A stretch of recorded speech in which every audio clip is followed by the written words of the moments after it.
नमस्कार दोस्तों, आप सबको पता होगा नवरात्रि शुरू हो गई है। तो नवरात्रि के दूसरे दिन एक काम जरूर करने माता रानी प्रसन्न हो जाएंगे। आपके घर में सुख समृद्धि हमेशा बनी रहेगी। माता रानी के लिए हमारे वीडियो को लाइक जरूर करें और इस वीडियो को पूरा जरूर देखें। भक्तों, आपको बता दें 2025 में इस साल मां दुर्गा हाथी पर सवार होकर आएंगी। हाथी की सवारी को शुभ माना गया है और सुख समृद्धि और अच्छी बारिश का संकेत भी माना गया है तथा मान्यताओं के अनुसार यदि माता दुर्गा का आगमन उनके वाहन सिंह पर नहीं बल्कि हाथी पर होगा तो मान्यता है कि माता दुर्गा का हाथी पर सवार होकर आना बहुत ही शुभ और कल्याणकारी माना जाता है। महाव्रत में की गई पूजा बहुत ही शुभ मानी जाती है। इससे समस्त देवी देवताओं की कृपा प्राप्त होती है और पूजा पाठ का फल कई लाख गुना प्राप्त होता है। ऐसे में जो व्यक्ति नवरात्रि आने से पहले घर से यह चीजें बाहर कर देता है तो उसके घर में मां वैष्णव का होगा आगमन, माता लक्ष्मी का होगा वास। मां शेरावाली आपकी झोली खुशियों से भर देंगे। इसीलिए नवरात्रि आने से पहले घर से यह चीजें फौरन हटा दें। भक्तों, आज हम कुछ ऐसे ही गलतियों के बारे में जानेंगे जो अगर आपके घर में भी होती है तो माता लक्ष्मी कभी नहीं करती। ऐसे घर में प्रवेश फिर चाहे आप कितने ही पूजा पाठ कर लो, माता लक्ष्मी ऐसे घर में कभी नहीं आती। ऐसे घर से देवी देवता भी हमेशा रहते हैं। नाराज भक्तों, पूरी जानकारी को देखने के लिए इस वीडियो को अंत तक जरूर देखें। सच्ची श्रद्धा से कमेंट बॉक्स में लिखें जय मां लक्ष्मी। मां लक्ष्मी के लिए एक लाइक तो बनता है। दोस्तों, शास्त्रों में बताया जाता है कि भगवान के भोग में सेब आदि जरूर अर्पित किया जाता है। अगर आपका व्रत है तो आपको केला, पपीता, तरबूज और मीठे अंगूर जरूर खाना चाहिए। इन फलों से व्रतधारी को शक्ति मिलती है और व्रत संपूर्ण हो जाता है। शास्त्रों में बताया जाता है कि नवरात्रों के दिनों में सीताफल जरूर खाना चाहिए।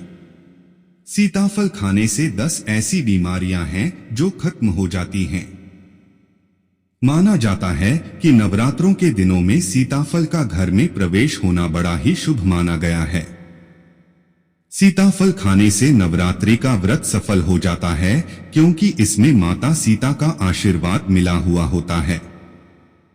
नवरात्रि के दौरान सीताफल खाता उसे दुखों का सामना नहीं करना पड़ता। सीताफल आपको जरूर खाना चाहिए। भक्तों, नवरात्रि के 9 दिन शक्तिमान दुर्गा को समर्पित होते हैं। नवरात्रि के 9 दिन माता रानी के 9 अलग अलग स्वरूपों का पूजन किया जाता है।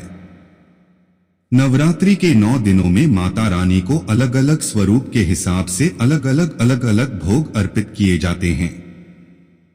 लेकिन क्या आप जानते हैं, कुछ ऐसी वस्तु हैं जिन्हें नवरात्रि के दौरान भूलकर भी माता रानी को अर्पित नहीं करना चाहिए।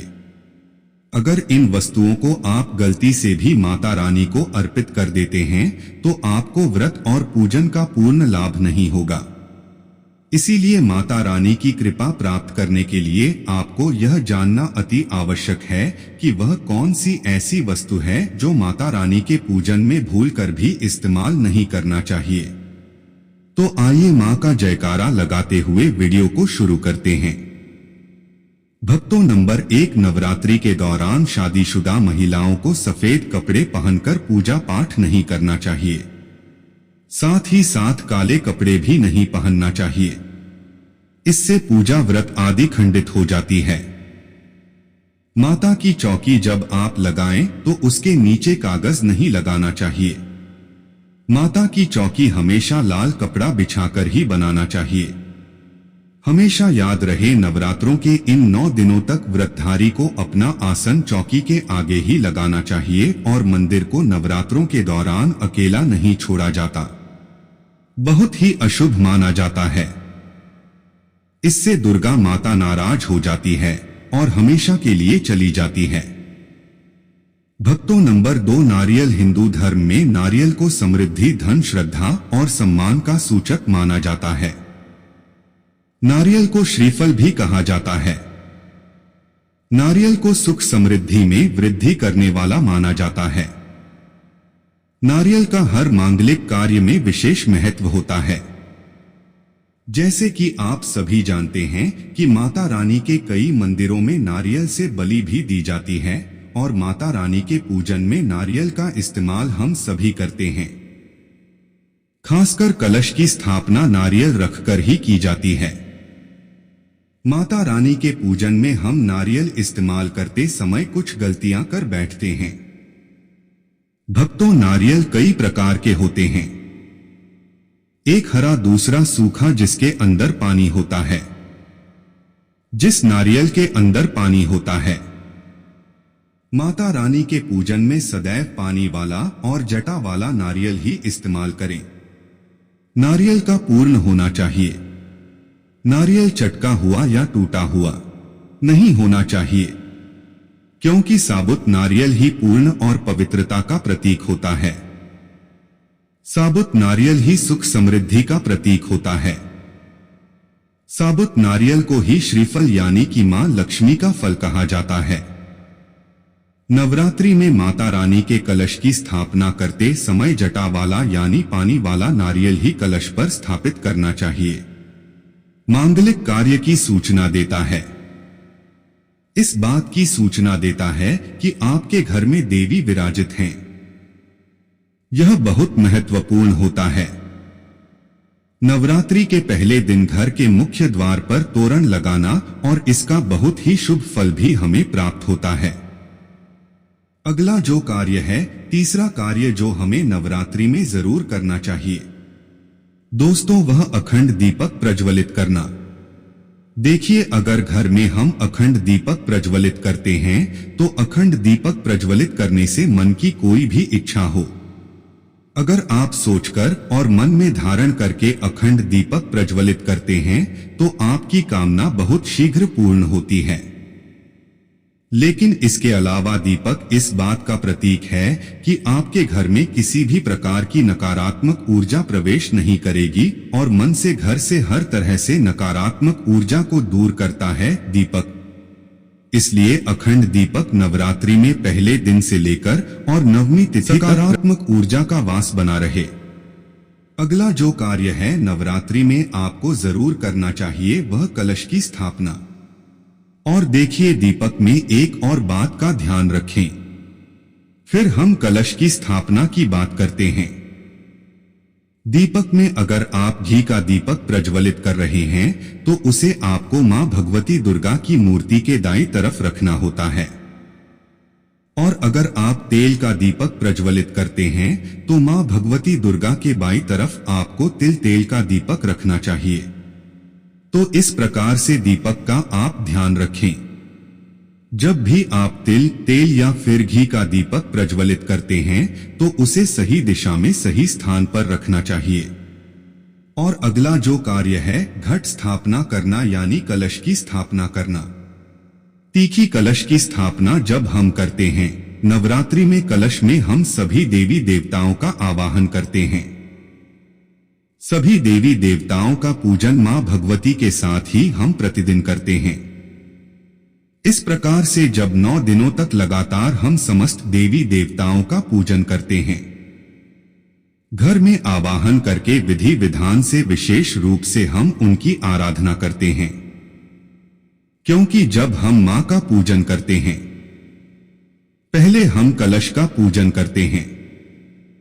धूप दीप नैवेद्य चीजें हम मां को अर्पित करते हैं विधि विधान से, और इसके साथ ही कलश को भी हम इसी प्रकार से अर्पित करते हैं। तो सभी देवी देवताओं की विशेष पूजा हम 9 दिनों तक कर रहे हैं, तो हमारे जीवन में किसी भी प्रकार की कोई बाधा दूर होती है और कोई भी हमारी विशेष काम ना हो तो अवश्य पूर्ण होती है। तो कलश की स्थापना हमें जरूर करनी चाहिए अगर संभव हो तो। नवरात्रि के प्रथम दिन जो अगला जरूरी काम हमें करना है वह है जवारे होना यानी कि सप्तधान्य बोना, जो कि हम मिट्टी में थोड़े से जौ होते हैं जो कि हरे हो जाते हैं। बहुत सी ऐसी जॉब अंकुरित हो जाते हैं और यह शीघ्र ही अंकुरित तब होते हैं जब हमारे घर में अन्न होते हैं। तो यह इस बात की सूचना देते हैं कि हमारे घर में सुख समृद्धि आने वाली है। हमारे घर में मां भगवती विराजित हो चुकी है और घर में सुख समृद्धि धन वैभव सभी प्रकार की जो शुभता है उसका आशीर्वाद हमेशा दे रही है। तो घर में अगर आप जॉब होते हैं, सप्तधान्य बोते हैं तो बहुत ही श्रेष्ठ माना जाता है। भक्तों, नवरात्रि के प्रथम दिन हमें जरूर यह करना चाहिए और अगला जो शुभ कार्य है जो नवरात्रि के प्रथम दिन आपको जरूर करना चाहिए। वैसे तो बहुत से भक्त नवरात्रि के पूरे 9 दिनों तक व्रत धारण करते हैं। बहुत से भक्त जल पीकर या फिर फलाहार के द्वारा इस व्रत को धारण करते हैं। लेकिन अगर आप पूरे नवरात्रि व्रत धारण नहीं करते हैं तो नवरात्रि के प्रथम दिन आपको व्रत धारण जरूर करना चाहिए। नवरात्रि के प्रथम दिन और अंतिम दिन यानी नवमी तिथि पर यह अष्टमी तिथि पर आपको व्रत जरूर करना चाहिए। तो प्रथम दिन बहुत महत्वपूर्ण है। मां भगवती दुर्गा की आराधना करते हैं, विधि विधान से उनका आभार करके पूजन कर रहे हैं, तो प्रथम दिन आपको व्रत जरूर करना चाहिए और संभव हो तो पूरे नवरात्र व्रत करना चाहिए। पूरे नवरात्र जब हम व्रत करते हैं, मां की पूजा आराधना करते हैं, सात्विकता के साथ मां की आराधना करते हैं तो मां शीघ्र ही प्रसन्न होती हैं। अशुभ बताया गया है, इससे माता रानी रुष्ट हो जाती है। दूसरा, आपको इस बात का ध्यान रखना होगा कि यदि आप माता रानी जी की चौकी घर पर लगाने जा रही हैं तो केवल लाल कपड़े पर ही लगाएगा। बहुत से लोग गलत कर बैठते हैं। क्या कर बैठते हैं? वह माता रानी जी की चौकी लगाते हैं, पूजा पाठ करते हैं, परंतु चौकी पर पेपर लगा देते हैं, पेपर रख कर के चौकी लगा देते हैं। यह हमारे वेद पुराणों में बहुत ही अशुभ बताया गया है। यदि आप भी पेपर रख कर के माता रानी जी के लिए चौकी लगा रहे हैं तो इससे माता रानी आपसे रुष्ट हो सकती और कभी भी आपके घर पर वह वास करने नहीं आएंगे। हाँ, माता रानी की चौकी यदि आप लगा रही है तो लाल कपड़े पर लगाइए। आपको हमारी ये वीडियो अच्छी लगी हो तो हमारे चैनल को सब्सक्राइब जरूर करें और कमेंट बॉक्स में जय माता दी अवश्य लिखें। धन्यवाद।